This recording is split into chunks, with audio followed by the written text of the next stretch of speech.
आजिर प्रथम खबर राज्य स्वास्थ्य सेवार जोड़ी हेब नुआ अध्याय।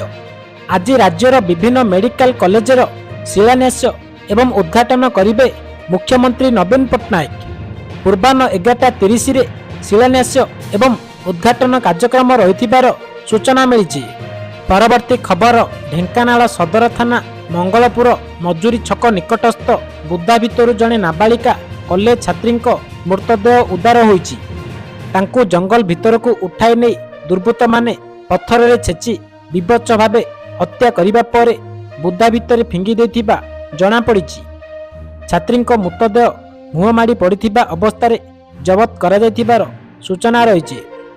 परवर्ती खबर चलित मास 8 तारिख रे पालन हेब महाशिवरात्रि।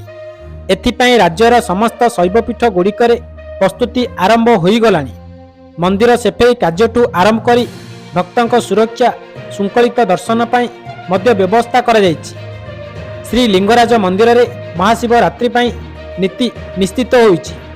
एथर राति 10 रे उठिब श्री लिंगराज महाप्रभुंकर महादीप बोली सूचना रही। परवर्ती खबर डेथ जोन पालटि गलानी उदला। बारिपडा राज्य राजपथरे लगातार 2 दिन रे सड़क दुर्घटना रे चलीगला 5 जीवन।